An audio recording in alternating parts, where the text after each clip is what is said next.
What is up, guys? DZ here, and I've had a couple days to think about the new Subterror support in Raging Tempest, and after the past week, I have decided that actually the best piece of Subterror support in Raging Tempest is the Earth True King. I kind of alluded to this in that video, but I didn't quite realize why his card was so great until after I made that video. So today I want to talk about what this card does, what it means for Subterrors, and what Subterrors are going to do going forward. So True King, I don't even know how to pronounce this, Lithosagym, the Disaster. Its effect, I'll put it on the screen right now. If this card is in your hand, you can destroy 2 other monsters in your hand and or face up on your field, including an Earth monster. And if you do, special summon this card. And if you do that, and both destroyed monsters were Earth, you can also look at your opponent's extra deck and banish up to 3 monsters from it with different names. And then the card effect that probably will never go off in Subterrors, but just so you know, this card is destroyed by a card effect. You can special summon 1 non-Earth worm-type monster from your graveyard. You can only use each effective True King once per turn. So this card has the same effect as a lot of the True Kings, where you can summon it from the hand by destroying 2 monsters you have, either in your hand, face up on the field, one of which has to be the same attribute as the actual True King. In this case, it's Earth, and that works well with Subterrors because they're all Earth monsters. But also this card has a lot of sort of interesting interactions that I thought were worth mentioning. Obviously, the first one is that you can pop Subterror Nemesis Archer with it.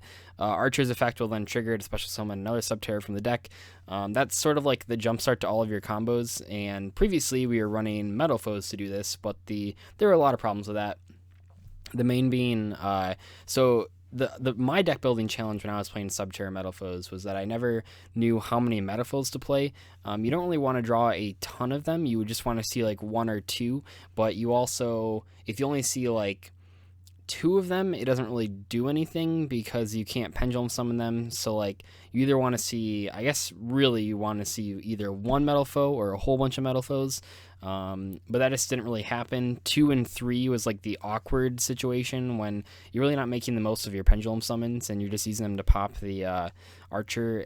But the problem was that you also had to play not only the Metal Foe monsters, but also the things to set with them. So like you had to play Metal Foes Fusion or Full Fusion, any of those cards really.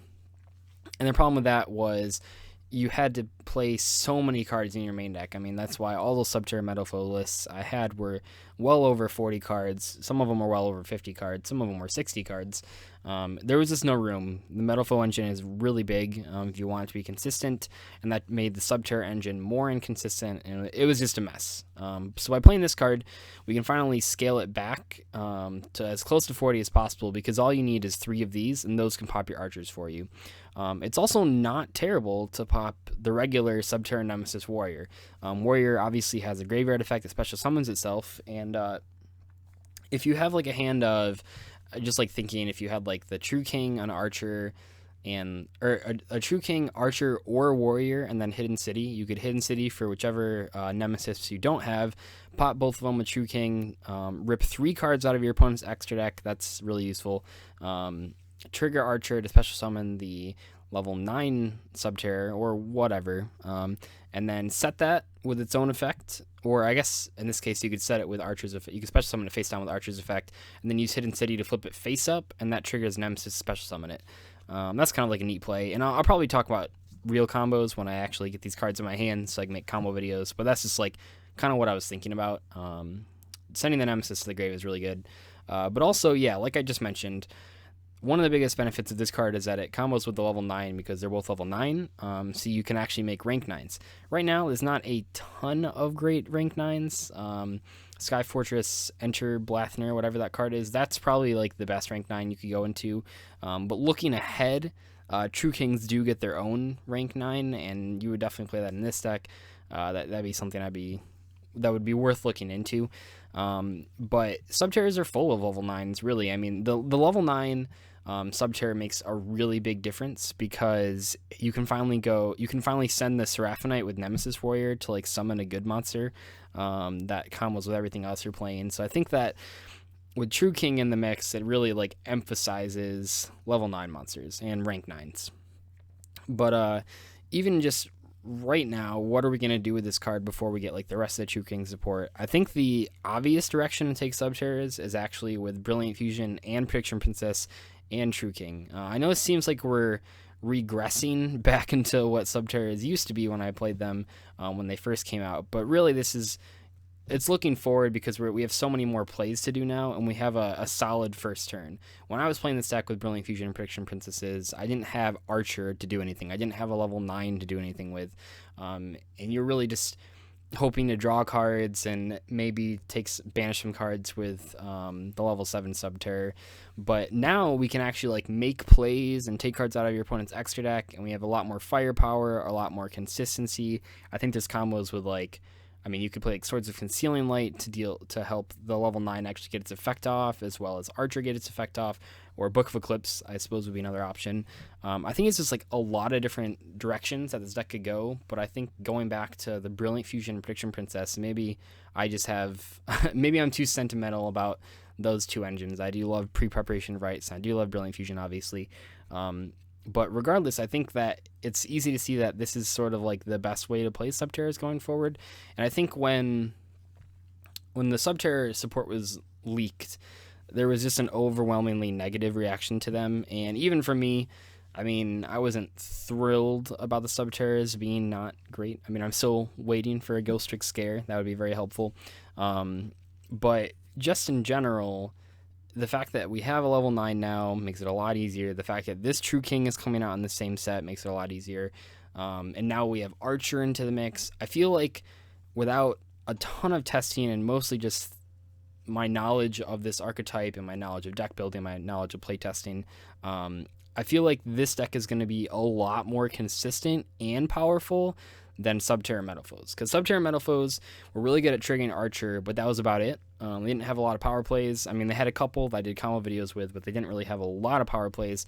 When I was playing Subterror Metalfoes, it just didn't feel as impactful as when I was playing the Prediction Princess version, which, I mean, you had to play the Metalfoes because you had to trigger the Archer, because that's like the whole point of the deck now. But when I was playing Prediction Princess Subterrors, like, I just felt like I was making better plays. It felt like my first turns were better because the Prediction Princess Terror Tree is really powerful. I mean, it offers a ton of disruption that any deck has trouble dealing with, and comboing that with, like, now we can make, I mean, I don't know if Zodiacs are the way to go with this deck, but, I mean, a Zodiac Mole Rat would be, or like Reptile or whatever. That's like a 1-card Regeki Break Exceed monster and a Ghost Trick Angel and any other rank 4. In this case, we might go with Ghost Trick Angel of Mischief. Ghost Trick Angel of Mischief is just a generic rank 4 that you can add Ghost Trick Scare or Ghost Trick Go Around to your hand. And I don't know if that's like, I mean, it's kind of like bittersweet because like it's good that we can like make Ghost Trick Angel of Mischief to add those cards. Not really sure which one I would play. Probably Scare is better, but Ghost Trick Go Around is also worth considering because it lasts for multiple turns. And it's kind of annoying that like I have to go out of my way to like make that card in Subterrors, but I still feel like it's worth making, because like the problem with this deck going forward is sort of the problem that it's always had, and that it doesn't have a ton of ways to like flip cards face up on your opponent's turn.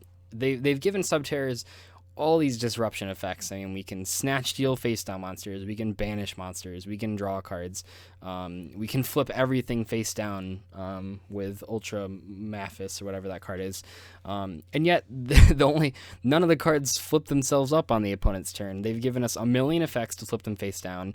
Even the Subterror Trap flips cards face down. If that flipped things face up, it'd be like 100 times better. I'd probably play it at 2 or 3. So it is kind of annoying that we have to make the Ghost Trick Angel Mischief just to have a way to flip things up, but if that's how it's going to be, that's how it's going to be. But with these new level 9s, this deck is a ton more playable, and that's really what I wanted to make this video about.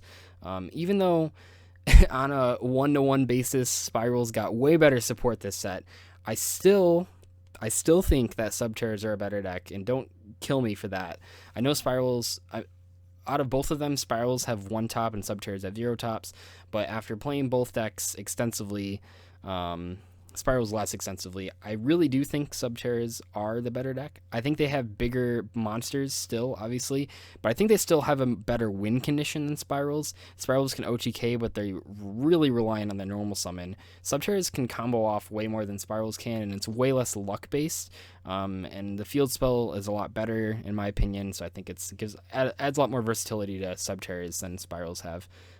But yeah, that about wraps it up, and I will see you guys later. Bye.